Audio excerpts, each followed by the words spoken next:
ಯದುವೀರ್ ಅವರಿಗೆ ಟಿಕೆಟ್ ಕೊಡೋದು ನಿಜವೇ ಆಯಿತು ಅಂತಂದರೆ?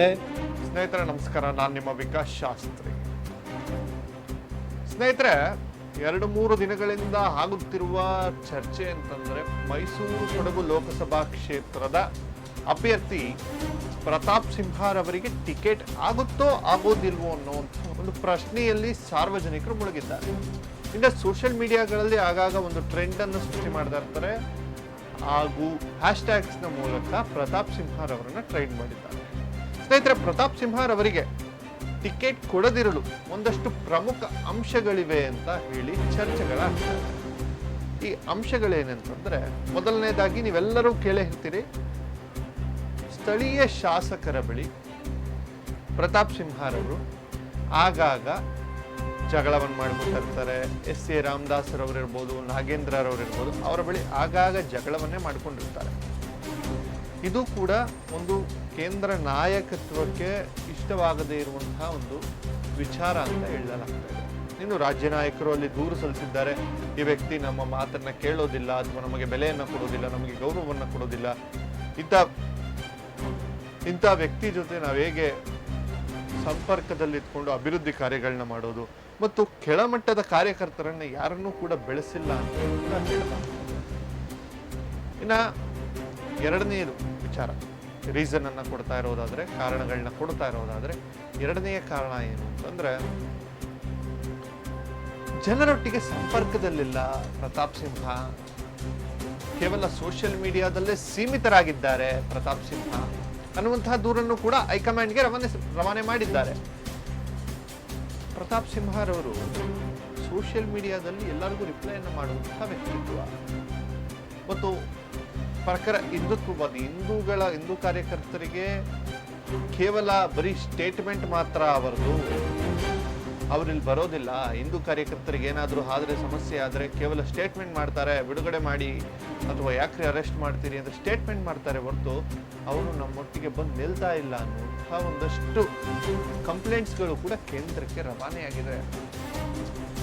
ಇನ್ನು ಮೂರನೇ ವಿಚಾರವಾಗಿ, ಜನರೊಟ್ಟಿಗೆ ಸಿಡಿಮಿಡಿಯಾಗಿ ಹೋಗ್ತಾರೆ Pratap Simha. Pratap Simha basically is A journalist ಆಗಿ ಬಂದು ಇವತ್ತು ಇಲ್ಲಿ ಎಷ್ಟು ಒಂದು ದೊಡ್ಡ ಕಾರ್ಯವೈಖರಿಯನ್ನ ದೊಡ್ಡ ಮಟ್ಟದಲ್ಲಿ ಮಾಡಿದ್ದಾರೆ, ಅಭಿವೃದ್ಧಿಯನ್ನು ತಂದಿದ್ದಾರೆ, ಎಲ್ಲವೂ ಓಕೆ. ಆದರೆ ಜನರೊಟ್ಟಿಗೆ ಸಿಡಿಮಿಡಿಯಾಗಿ ಹೋಗ್ತಾರೆ ಅಂತ ಕೂಡ ಹೈಕಮಾಂಡ್ಗೆ ಕಂಪ್ಲೇಂಟ್ ಅನ್ನು ರವಾನಿಸಿದ್ದಾರೆ.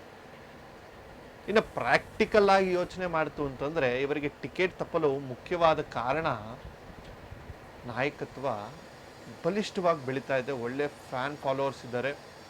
ಈಗ ಆಗ್ತಾ ಇರೋ ಸೋಷಿಯಲ್ ಮೀಡಿಯಾದಲ್ಲಿ ಟ್ರೆಂಡ್ ಅನ್ನು ನೋಡಿದ್ರೆ ಅದೇ ಅವರಿಗೆ ಮುಳುವಾಗ್ತಾ ಇದೆಯಾ ಅನ್ನೋದು ಕೂಡ ನಾವು ಯೋಚನೆ ಮಾಡಬೇಕಾಗಿದೆ.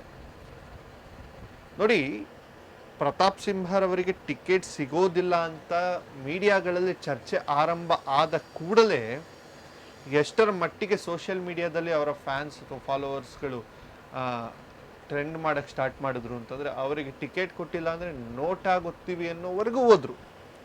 ಅಂದರೆ ಮೋದಿ ಮಖ ನೋಡಿ ಓಟ್ ಹಾಕ್ತೀವಿ ಅಂತ ಹೇಳಿದ್ದ ಜನ ಈಗ ಮೋದಿ ಈ ಬಾರಿ ಇವ್ರಿಗೇನಾದ್ರು ಟಿಕೆಟ್ ಕೊಡಲಿಲ್ಲ ಅಂತಂದರೆ BJP ಪಕ್ಷಕ್ಕೂ ಓಟ್ ಹಾಕೋದಿಲ್ಲ ಅಂತ ಕೆಲವೊಂದು ಕಮಿಟ್ಟು ಇವರಿಗೆ ಟಿಕೆಟ್ ಕೊಡದೆ ಬೇರೆ ಯಾರಿಗಾದರೂ ಕೊಟ್ಟರೆ ಆ ಪಕ್ಷವನ್ನೇ ಸೋಲಿಸೋಣ ಅನ್ನೋ ಮಟ್ಟಕ್ಕೆ ಹೋದ್ರು ಅನ್ನೋಷ್ಟು ಫ್ಯಾನ್ಸ್ ಫಾಲೋವರ್ಸ್ ಇದ್ದಾರೆ. ಈ ಫ್ಯಾನ್ಸ್ ಫಾಲೋವರ್ಸ್ನ ನೋಡಿದವರಿಗೆ ಖಂಡಿತ ಕೆಂಪಾಗುತ್ತದೆ.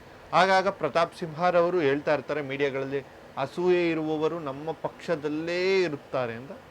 ಅದೇ ರೀತಿ ಇವರ ಪಕ್ಷದಲ್ಲೇ ಇರಬಹುದು. ಇನ್ನೊಂದು, ಇತ್ತೀಚೆಗಷ್ಟೇ ಒಂದು ಟ್ರೆಂಡ್ ಕೂಡ ಆಗಿದ್ರು, ಮುಂದಿನ ಮುಖ್ಯಮಂತ್ರಿ ಪ್ರತಾಪ್ ಸಿಂಹ, ಸಿಎಂ ಕ್ಯಾಂಡಿಡೇಟ್ ಸ್ಥಾನಕ್ಕೆ ಬಂದು ಕೂರುವ ಮಟ್ಟಕ್ಕೆ ಪ್ರತಾಪ್ ಸಿಂಹ ಹೋಗಬಹುದು ಅಂತ ಕೂಡ ಒಂದಷ್ಟು ಜನರ ಆಲೋಚನೆ ಇರಬಹುದು. ಇನ್ನು ಇದೊಂದು ವಿಚಾರ ಆಯಿತು. ಇನ್ನು ಒಂದಷ್ಟು ಪ್ರಾಕ್ಟಿಕಾಲಿಟಿವಾಗಿ ನೋಡೋಣ. ಬೆಳೀತಾ ಇರೋ ನಾಯಕ, ನಾನು ಯಾವ ಲೀಡರ್ ಮನೆಯ ಮುಂದೆನೂ ಹೋಗೋಲ್ಲ ಅಂತ ಆಗಾಗ ಹೇಳ್ತಾ ಇರ್ತಾರೆ. ನನಗೆ ಯಾರಿದ್ದ ಅವಶ್ಯಕತೆ ಇಲ್ಲ, ನಾನು ರಾಜಕಾರಣ ಮಾಡ್ಲಿಕ್ಕೆ ಬಂದಿಲ್ಲ, ಜನರ ಸೇವೆ ಮಾಡ್ಲಿಕ್ಕೆ ಬಂದಿದ್ದೀನಿ ಅಂತ. ಇದು ಒಂದು ಕಾರಣವಾಗಬಹುದು, ಮುಳುವಾಗಬಹುದು ಇವರಿಗೆ. ನೋಡಿ, ಪ್ರಾಕ್ಟಿಕಲ್ ಆಗಿ ಮಾತಾಡೋಣ. ಯಾವುದೇ ರಾಜಕೀಯ ಪಾರ್ಟಿಯಲ್ಲಿ ಒಬ್ಬ ಗಾಡ್ ಫಾದರ್ ಇಲ್ಲ ಅಂತಂದರೆ ರಾಜಕೀಯವಾಗಿ ನಿಂತುಕೊಳ್ಳುವಂಥ ಕೆಪಾಸಿಟಿ ಯಾರಿಗೂ ಬರೋದಿಲ್ಲ. ಅದು ಪ್ರಾಕ್ಟಿಕಲ್ಲ, ಅದರಲ್ಲಿ ಯಾವುದೇ ರೀತಿ ಡೌಟ್ ಇಲ್ಲ. ಈ ವಿಚಾರದಲ್ಲಿ ಪ್ರತಾಪ್ ಸಿಂಹರವರು ನನಗೆ ಯಾರೇ ಗಾಡ್ ಫಾದರ್ ಬೇಕಾಗಿಲ್ಲ ಅಂತ ಹಿಂದೆ ಸರಿದಿದ್ದಾರೆ ಅಂತ ಅನ್ನಿಸ್ತಾ ಇದೆ ನನಗೆ ಯಾರು ಬೇಕಾಗಿಲ್ಲ, ನಾನು ಹಂಗೆ ಗೆಲ್ತೀನಿ ಅಂತ. ಇನ್ನು ಯಡಿಯೂರಪ್ಪನವರ ಮಗ ವಿಜಯೇಂದ್ರ ಯಡಿಯೂರಪ್ಪನವರು ಭಾಳ ಕ್ಲೀನಾಗಿ ಅವತ್ತೇ ಸ್ಟೇಟ್ಮೆಂಟ್ ಕೊಟ್ಟಿದ್ದಾರೆ, ಅದೆಲ್ಲ ನೀವೆಲ್ಲರೂ ನೋಡಿರ್ತೀರಿ.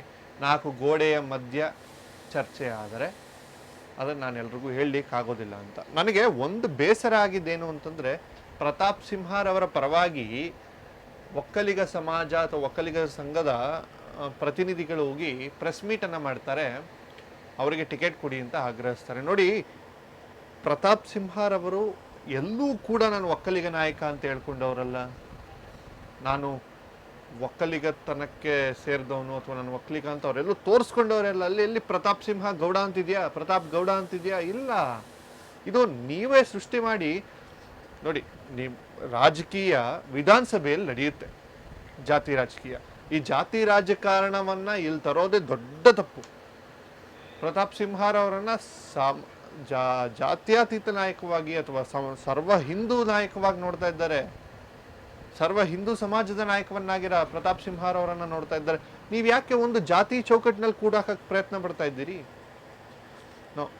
ಇದಕ್ಕೆ ಅವರ ಆಕ್ಷನ್ ತಗೋಬೇಕು. ಅಂದ್ರೆ ಅವರೇ ಹೋಗಿ ಒಂದು ವಿಚಾರ ಹೇಳಬೇಕು.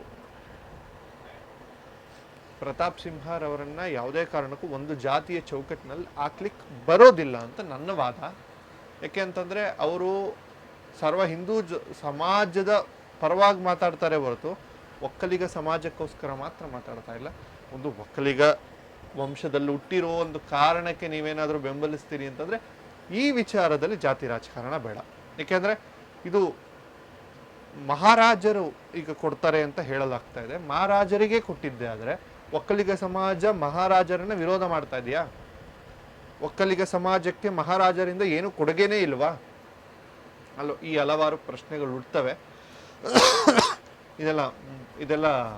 ಇದೆಲ್ಲ ದೂರದ ಮಾತು ಇರಲಿ. ಆದರೆ ಪ್ರತಾಪ್ ಸಿಂಹರಂತಹ ನಾಯಕರು ಅಭಿವೃದ್ಧಿ ಅಧಿಕಾರ ಬೇಕು.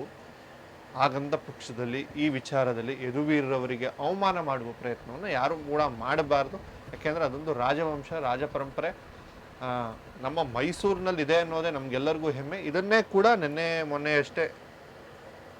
ಮೊನ್ನೆಯಷ್ಟೇ ಪ್ರತಾಪ್ ಸಿಂಹರವರು ಕೂಡ ಹೇಳಿದ್ರು, ರಾಜರ ಮೇಲೆ ನನಗೆ ಅಪಾರವಾದ ಗೌರವ ಇದೆ, ಪ್ರೀತಿ ಇದೆ ಅಂತ.